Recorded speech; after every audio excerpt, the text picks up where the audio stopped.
দেখেন, আমি কোনো দলকে সাপোর্ট করে কোনো দলের পক্ষ নিয়ে কথা বলবো না।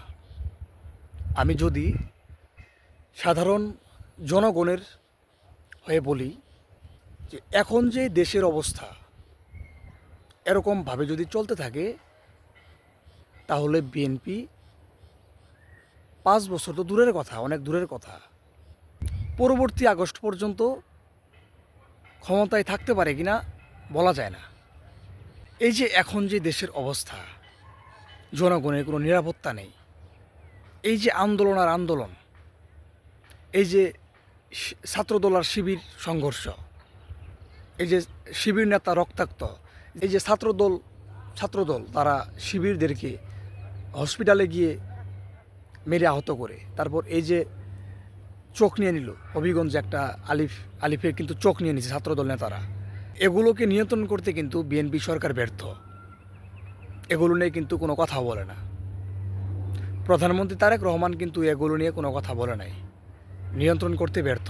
এই যে আন্দোলন, এই যে সংঘর্ষ, তারপর এখন দেশের যেই অবস্থা, এই যে গ্যাস সংকট, গ্যাস নেই, এই যে যানবাহন চলাচল করতে পারে না, এই যে শিল্প কারখানা বন্ধ হয়ে যাচ্ছে, এই যে বাসাবাড়িতে গ্যাস নেই, রাস্তায় নেমে মহিলারা আন্দোলন করে, তারপরে যে বিদ্যুৎ সমস্যা, তারপরে এই যে দ্রব্যমূল্যের যে ঊর্ধ্বগতি, কাঁচামরিচের কেজি কত, আর সবজির বাজার কিন্তু সেঞ্চুরি মারছে।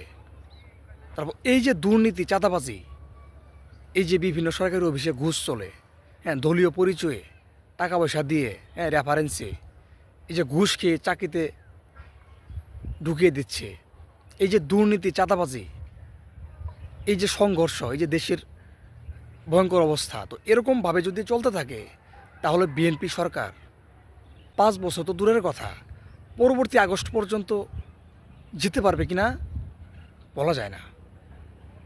আর যদিও টেনে টুনে কোনোভাবে 5 বছর ক্ষমতায় থাকতে পারে, পরবর্তী জাতীয় নির্বাচনে এই বিএনপি সরকার ক্ষমতায় আসতে পারবে না। বিএনপি ক্ষমতায় আসতে পারবে না। বিএনপিকে ক্ষমতায় আসতে হলে, বিএনপিকে দীর্ঘদিন ক্ষমতায় টিকে থাকতে হলে অবশ্যই জনগণের নিরাপত্তা দিতে হবে। এখন কিন্তু সাধারণ জনগণ, এই যে খেটে খাওয়া মানুষ, এই যে রিক্সা চালক, ভ্যান চালক, সাধারণ মানুষ, তারা কিন্তু এখনই বলে যে আমরা আগেই ভালো ছিলাম, এখন বলে। তো আমি কোনো দলকে সাপোর্ট করে কথা বলবো না, দলের পক্ষ নিয়ে কথা বলবো না। এই 5 থেকে 6 মাসে বিএনপি সরকার দেশ চালাতে ব্যর্থ। এরকমভাবে চললে বিএনপি সরকার দীর্ঘদিন টিকে থাকতে পারবে না, পরবর্তীতে ক্ষমতায় আসতে পারবে না। তো বিএনপিকে দীর্ঘদিন টিকে থাকতে হলে, পরবর্তীতে ক্ষমতায় আসতে হলে এই দেশের পরিস্থিতি ভালো করতে হবে। এই যে লক্ষ লক্ষ বেকার, নতুন কর্মসংস্থান সৃষ্টি করতে হবে, দেশের জনগণের নিরাপত্তা নিশ্চিত করতে হবে। আর এগুলো নিয়ে সরাসরি কথা বলতে হবে, প্রধানমন্ত্রী তারেক রহমানের সরাসরি কথা বলতে হবে। সবাই ভালো থাকবেন, ধন্যবাদ সবাইকে।